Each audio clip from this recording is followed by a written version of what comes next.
2022 yılında yapılan bir araştırmaya göre günde 8 saatimizi internette geçiriyoruz. Bunun 3 saatini ise sosyal medyada. Yani şöyle düşünün, hayatımızın 8'de birini sosyal medyada, Twitter'da, Facebook'ta, Instagram'da, TikTok'ta böyle insanlar ne paylaşmış diye bakarak geçiriyoruz. Yani bu sizce de çok fazla değil mi? Çünkü hani her zaman şey deriz, aslında daha fazla kitap okumak istiyorum ama hiç zamanım yok. Ya da spora gideceğim ama çok yoğun çalışıyorum ve hangi arada gideceğimi hiç bilmiyorum. Aslında zamanımız var ama çok boşa harcıyor gibiyiz. Şimdi ben buradan nereye geleceğim? Buradan dijital minimalizme geleceğim. Çünkü minimalizm hani sadece eşyalarla ya da sadece dolapla, kıyafetle, mutfak eşyalarıyla sınırlı olan bir şey değil. Minimalizm aslında hayatımızın her alanına uygulayabileceğimiz bir yaşam felsefesi. Dijital minimalizmi ben 2 adımda ele alalım istiyorum. Bunların birincisi dijitalde bir temizlik ve düzenleme. İkincisi ise dijital tüketimi azaltma. Bu aynı şey gibi. Hani adım adım minimalizm serisinde de anlatmıştım. Yani önce gardırobu temizledik. Gereksiz kullanmadığımız eşyaları içinden çıkardık. Sonra mutfak eşyalarını yaptık. Sonra ayakkabı dolabını yaptık. Böyle adım adım bütün hayatımızın her alanını bir temizledik. Ondan sonra da minimal kalabilmek için yaptığımız bir takım şeyler vardı. Şimdi bugün dijital temizleme ile ilgili konuşalım. Daha sonra da dijital tüketimi azaltma üzerine konuşuruz.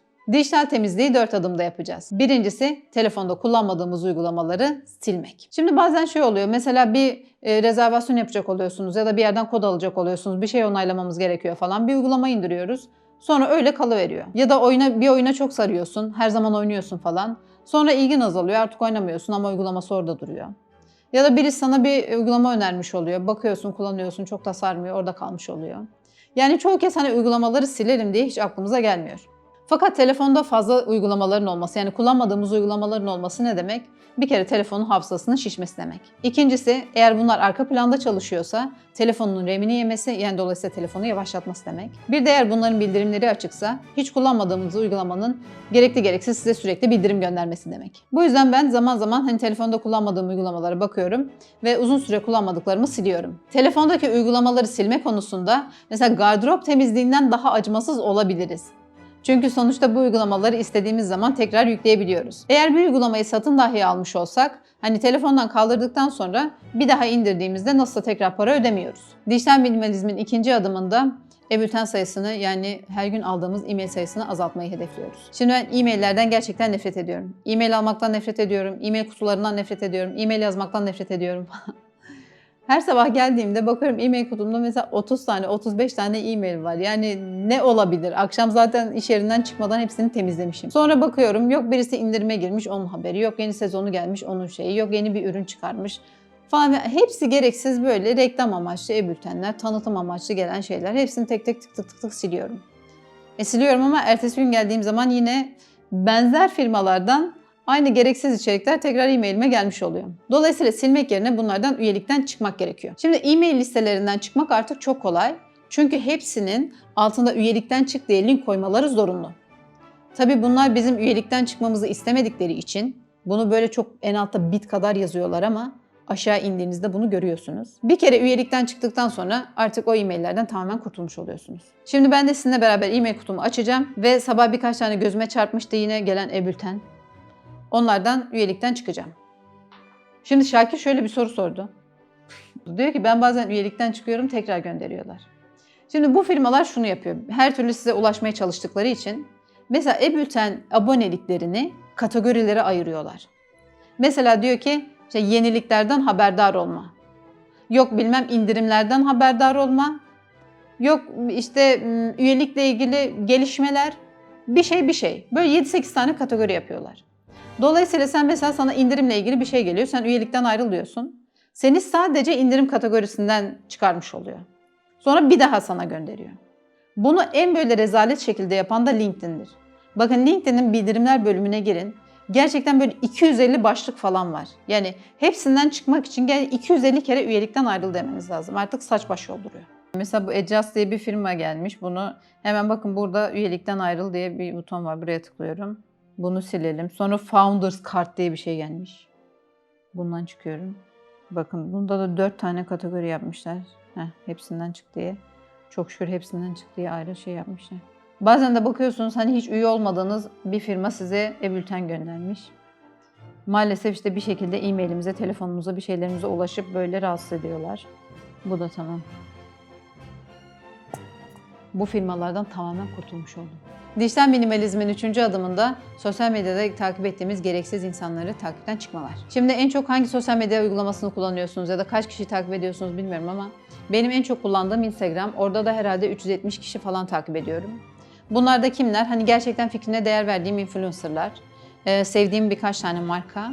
Bunun dışında bir de gerçekten tanıdığım ve ne paylaştığını görmek istediğim insanlar. Fakat bazen bazılarına bakıyorum böyle 2000 kişiyi takip ediyor. Yani pratikte 2000 kişiyi takip etmeniz mümkün değil. Çünkü biz Instagram'ı her açtığımızda Instagram bize takip ettiğimiz kişilerden o andaki algoritmasına göre en mantıklı olduğunu düşündüğü bir takım paylaşımları gösteriyor.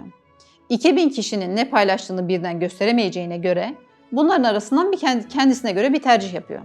Dolayısıyla bazılarını görüyorsun, bazılarını görmüyorsun. Çok fazla insanı takip ettiğin zaman da hani gerçekten ne paylaştığını görmek istediğin insanların paylaşımlarını da kaçırmış oluyorsun. Bir de bazen şöyle oluyor. Mesela bir arkadaşımla konuşuyorum. İşte bir influencer'dan söz ediyor ya da bir akrabasından söz ediyor.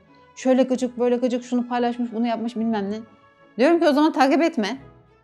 Ama diyor işte çok gıcık ama takip etmeliyim ya da akrabam ama takip etmeliyim. Hani yani gıcık oluyorsan ya da onun ne paylaştığını görmek istemiyorsan takip etmeyi ver. Benim mantığım bu şekilde. Şimdi ben Instagram'a bakacağım. Siz de en çok hangi uygulamayı kullanıyorsanız ona bakın ve gıcık olduğumuz insanları bir de takip etmek istemediğimiz insanları takipten çıkalım. Bence şimdilik 4-5 kişiyi takipten çıkalım. Sonra detaylı inceleriz. Mesela bu Nesle makarnadan çıktım. Yani bir ara onlardan makarna alırım diye düşünmüştüm ama hiç almadım. Dolayısıyla takip etmeye gerek yok. No Shop Fun. Bunların da ürünleri falan güzel ama çıkayım ya. Hiç satın almadım hiçbir şey. Doktor Azra bu böyle güzel kınalar yapıyor ama hani çıkalım ya. Ne 5 dedim ama herhalde 7-8 kişiyi takipten çıktı. Şimdi geliyoruz son adıma. Dijital minimalizmin ya da işte dijital temizliğin son adımında fotoğraf albümünü bir temizleyeceğiz. Şimdi telefonlardaki fotoğraf albümünün şişmesinin 2 tane sebebi var. Birincisi aynı gün ya da işte aynı ortamda aynı pozdan 1 milyon tane çekmek. İşte mesela böyle oturuyorum. Bir tane yana bakarak çekiyorum. Bir tane böyle yapıyorum. Bir tane böyle yapıyorum. Bir tane ayağa kalkıyorum. Bir tane oturuyorum. Yani aynı poz aslında. Ama işte 20 farklı versiyonunu çekmişim. Ya da diyelim önemli bir gün var. Mesela bir bayram günü.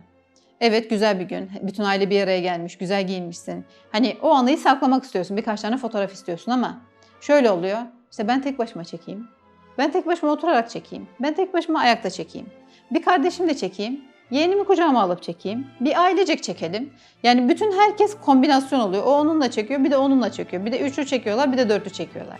Yani aynı günle ilgili oluyor size 250 tane fotoğraf. Şimdi bir günü hatırlamak için 250 tane fotoğrafa ihtiyacımız yok. Herkesin birbiriyle kombinasyon yaptığı fotoğraflara ihtiyacımız yok. Birkaç tane gerçekten o günü hatırlayacağımız fotoğraf pekala yeterli olur.